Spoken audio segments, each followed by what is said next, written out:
great job. And she's highly respected by us also. And we look forward to talking to see if we can do something. We've had a very good relationship over the years, but it's been a very one-sided transaction, very unfair to the United States. And I think both sides want to see fairness, but it's been a very, very one-sided deal, and it shouldn't be. And so we're here with her very brilliant staff, and hopefully we'll resolve a few issues. But it's a great honor. You know, we just built this ballroom, and we're building a great ballroom at the White House. The White House has wanted a ballroom for 150 years, but they never had a real estate person. You know, no president knew how to build a ballroom. But this just opened, you know, relatively short time ago, and it's been quite the success. And I think I was just saying I could take this one, drop it right down there, and it would be beautiful. This is exactly what they wanted. But it's an honor to have you at the new ballroom at Turnberry. And thank you very much. Thank you. Thank you very much, Mr. President.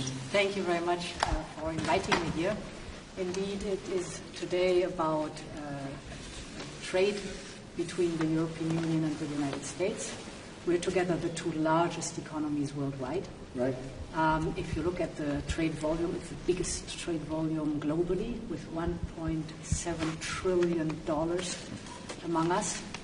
And if you look at our markets, it's a huge market, 800 million people if you take the United States and the European Union. So I'm very much looking forward to the discussions we will have now. Our staff have done some of the heavy lifting, but now it's on us. Yeah. And you're known as a tough negotiator and deal maker. But what is in front and fair. And what is in front of us? That's less important. If we are successful, I think it would be the biggest deal each of us has ever struck.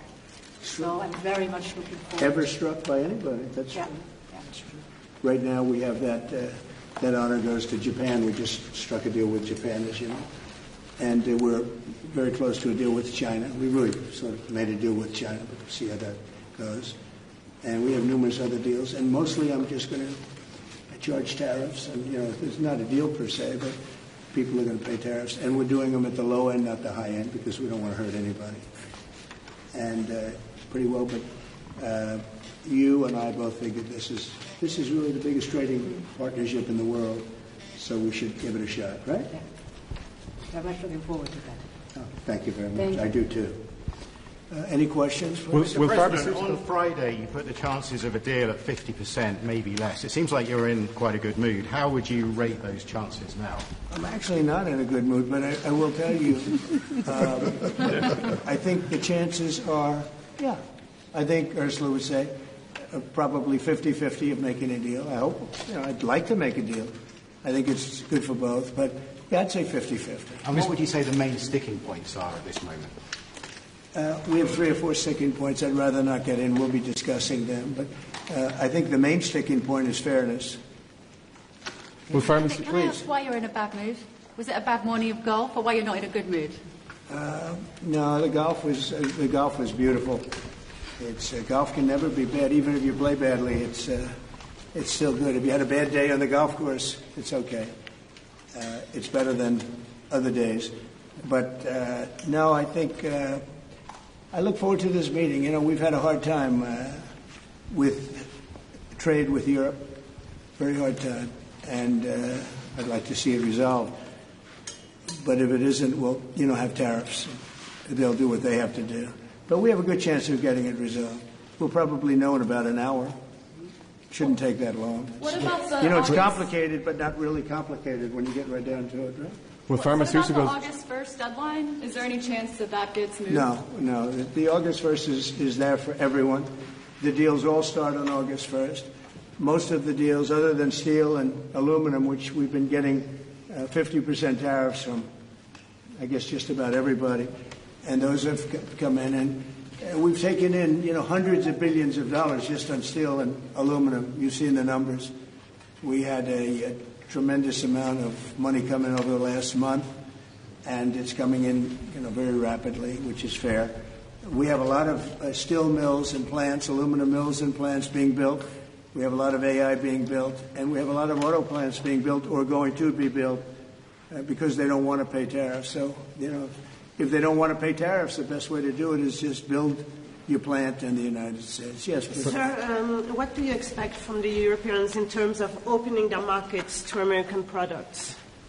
Well, they have to open up to American products. We're open to European products, and we have been for forever. I don't think we have, just about don't have any, I don't think we have any product that we say you can't sell.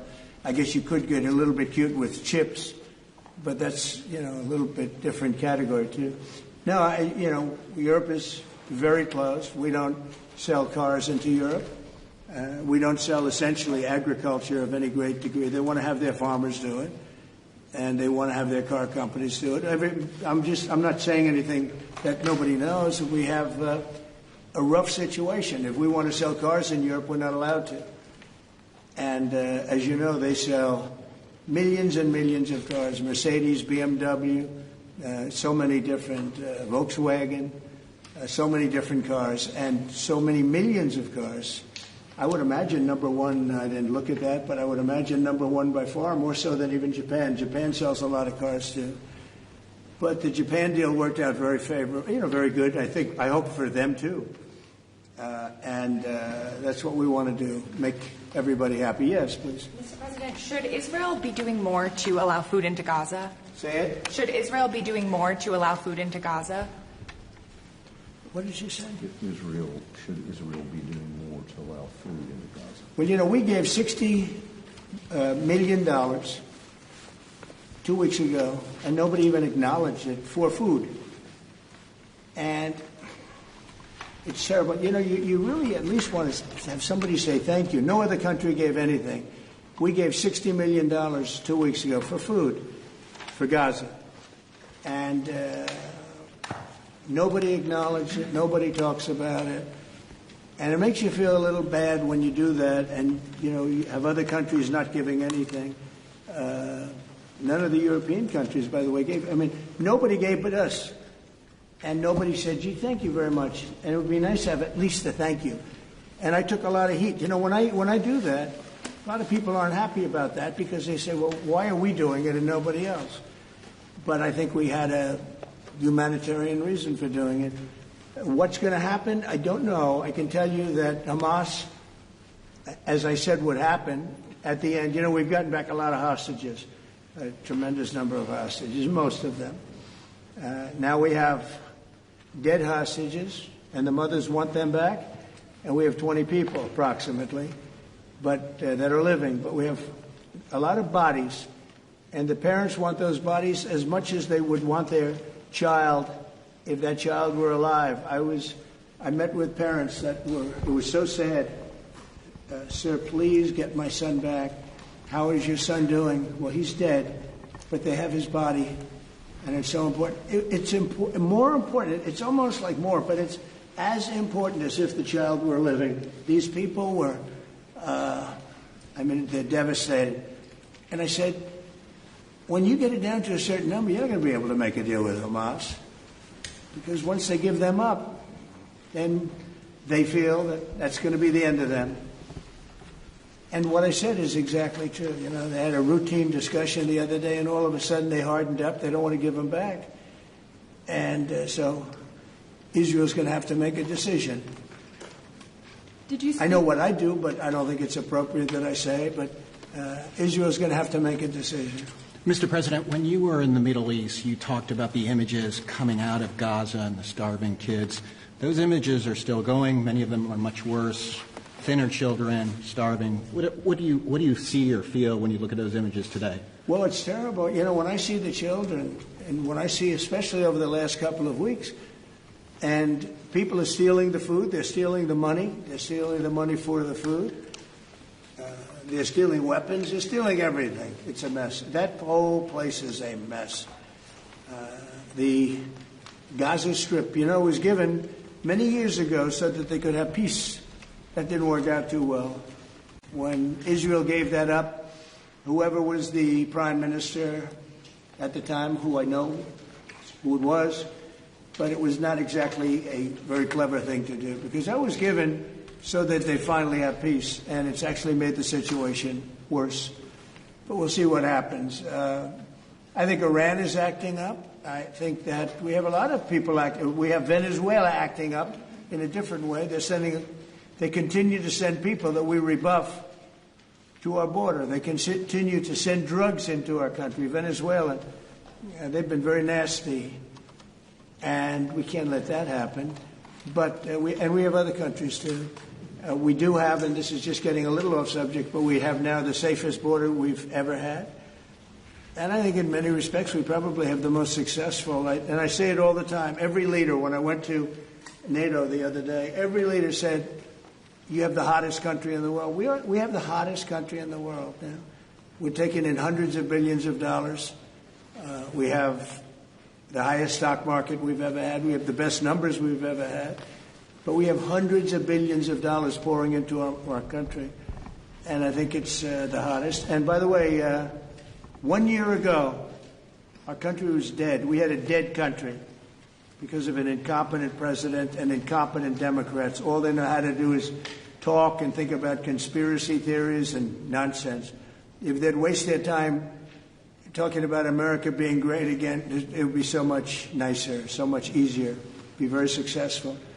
But we were a dead country, and now we have the hottest country anywhere in the world. Yeah. Any other questions? Mr. President, President Trump, on this particular deal, if you manage to do a deal today, will that be the end of the matter, or could there be more tariffs coming, particularly on pharmaceuticals? No, if we do a deal today with the European Union, that will be the end of it. Yeah, we'll go, I guess, a number of years at least before we have to even discuss it again.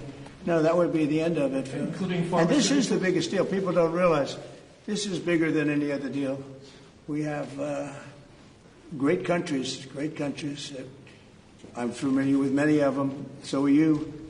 And this is really the biggest deal. This is I guess we're the biggest out there, and they're the second. And when we come together, this will be the biggest deal. If that happens, and it could happen, should happen.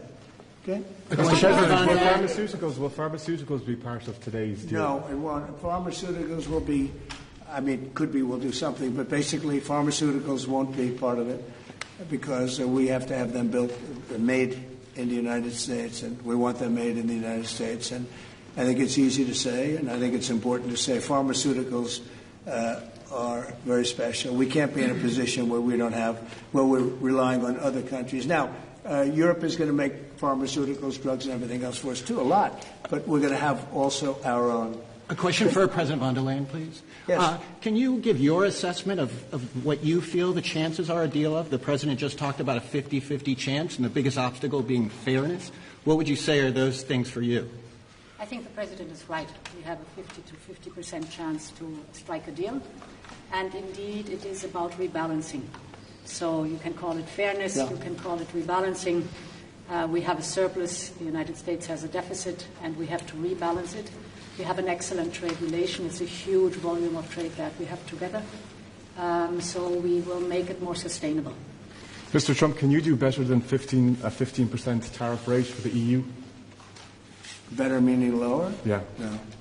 Mr. President, to return to Gaza, you're going to meet the British Prime Minister tomorrow. He's going to ask you to consider again peace talks between Israel and Hamas. Are you now saying there is no point in trying to restart? No, we're meeting about a lot of things. We have our trade deal, and it's been a great deal. It's good for them and good for us. I think the UK is very happy. They've been trying for 12 years to get it, and they got it, and it's a great trade deal for both. Works out very well. But we'll be discussing that. I think we're going to be discussing a lot about Israel. They're very much involved in terms of wanting something to happen. He's doing a very good job, by the way. Also on Gaza, sir, did you speak with Prime Minister Netanyahu this weekend about getting more aid into Gaza? I talked to him, yeah, I did. I talked to him about a lot of things. I talked to him about Iran. I think Iran's been very nasty with their words, with their mouth. I think they've been very nasty. They got the hell knocked out of them, and I don't think they know it. I actually don't think they know it. They really do. The whole thing's a con job. We have a lot of con jobs going on. But Iran was beaten up very badly, for good reason. We cannot have them have a nuclear weapon. But they still talk about enrichment. I mean, who would do that? You just come out of something that's so bad and they talk about, we want to continue enrichment. Who would say that? How stupid can you be to say that? So we're not going to allow that to happen. We're not allowing that to happen. Did you talk about more aid into Gaza? Will I do more aid? Did you talk to Netanyahu about the U.S. is going to do more aid for Gaza, but we'd like to have other countries participate. We're going to mention that to the European Union today. That's an international problem. It's not a U.S. problem. It's an international problem. And we're giving a lot of money and a lot of food and a lot of everything. If we weren't there, I think people would have starved, frankly. They would have starved. And it's not like they're eating well. But a lot of that food is getting stolen by Hamas. They're stealing the food. They're stealing a lot of things. You ship it in and they steal it. Then they sell it. On Friday you said that Europe is being crushed by mass migration, and I wondered whether your friends on the other side of the room agree with you on that. Well, I'd let you respond to that if you do. So, we have been working intensively on the topic of irregular migration. And we have, from the very beginning, said that migration is a European challenge that needs a European answer. As Europeans, we will fulfill our international obligations, as we've done in the past, also in the future. But we, as Europeans, are the ones who decide who comes to the European Union and under what circumstances, and not the smugglers and traffickers. That's the principle in which we are working. I will say this, they did ask me when I got off the plane, immigration, Europe has a tremendous problem, and we do too, but we've sealed our borders. We have nobody coming in, and we have hundreds of thousands of people being taken out, and the bad ones first. And I think we're doing a very good job of that. But it literally registered 0 people last month. You probably saw that. Nobody. And Europe has a very similar problem. I think they're going to end up in the same place. You might as well go there quicker. And the other thing I say to Europe, we will not allow a windmill to be built in the United States. They're killing us. They're killing the beauty of our scenery, our valleys, our beautiful plains. And I'm not talking about airplanes. I'm talking about beautiful plains, beautiful areas in the United States. And you look up and you see windmills all over the place. It's a horrible thing. It's the most expensive form of energy. It's no good. They're made in China, almost all of them. When they start to rust and rot in 8 years, you can't really turn them off. You can't bury them. They won't let you bury the propellers, the props, because there's a certain type of fiber that doesn't go well with the land. That's what they say. The environmentalists say you can't bury them because the fiber doesn't go well with the land. In other words, if you bury it, it will harm our soil. The whole thing is a con job. It's very expensive. And in all fairness, Germany tried it, and wind doesn't work. You need subsidy for wind, and energy should not need subsidy. With energy, you make money. You don't lose money. But more important than that is it ruins the landscape. It kills the birds. They're noisy. You have a certain place in the Massachusetts area that over the last 20 years had 1 or 2 whales wash ashore, and over the last short period of time, they had 18. Okay? Because it's driving them loco. It's driving them crazy. Now, windmills will not come. It's not going to happen in the United States. And it's very expensive. And I would love to see. Today I'm playing the best course, I think, in the world, Turnberry. Even though I own it, it's probably the best course in the world, right? And I look over the horizon and I see 9 windmills. It's like great. At the end of the 18th, I said, isn't that a shame? What a shame.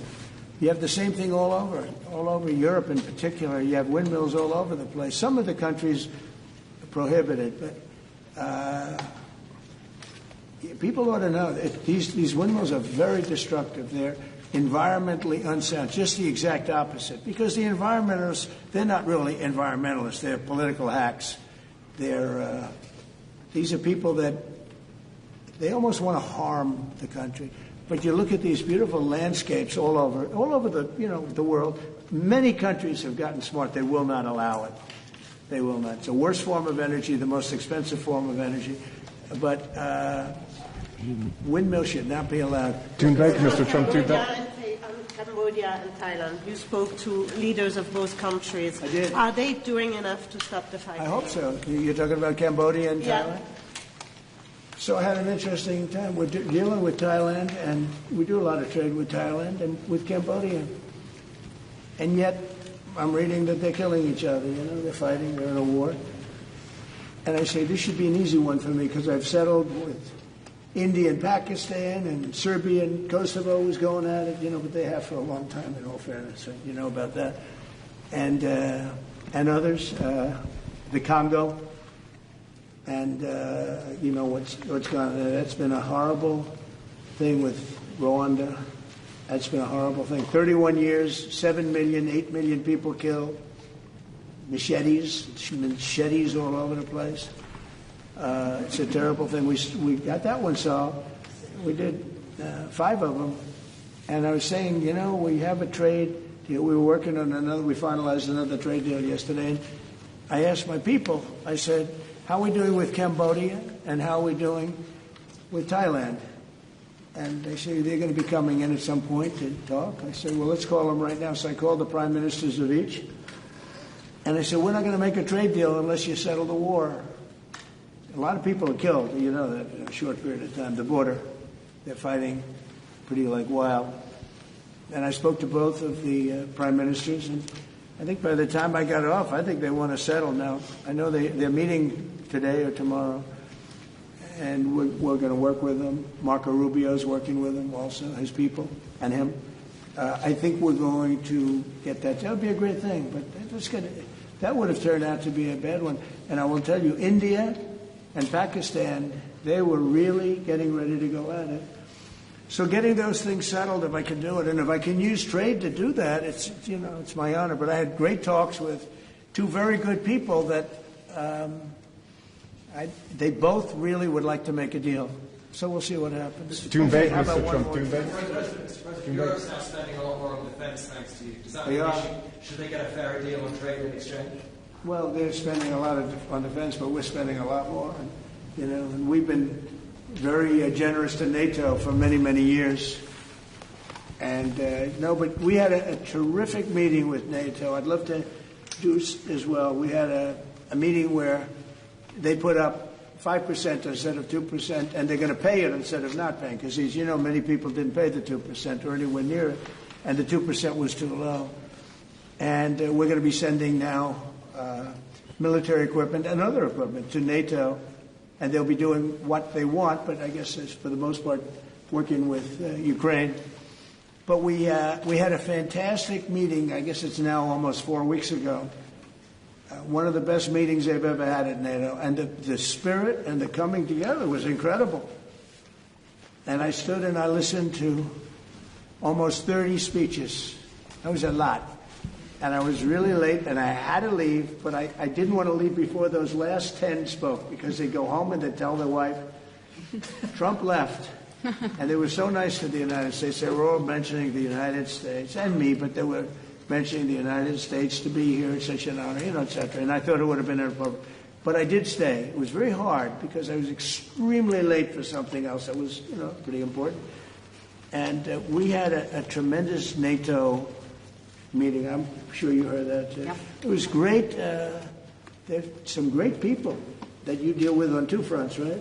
But you deal with on primarily the trade front. But I will tell you, they came together, and the relationship is really good. That was an interesting question, because you probably have reported it that way. It really, we came together, and they went from 2% to 5%, which nobody would have thought that was even. Who would even think that? Because they didn't want to be at 2%. All of a sudden, they're at 5%. And that's the right number. And so it was a great honor. I got to know the heads of those countries really very well at that meeting almost a month ago. Okay? Thank you very much, everybody. Thank you, Press. Thank you, Press. Let's go back to Irish Culture anytime soon, Turnberry. I will. I love doing that. I'll go. Not in the strip, but I'll go see. Thank you very much. Thank you, Press.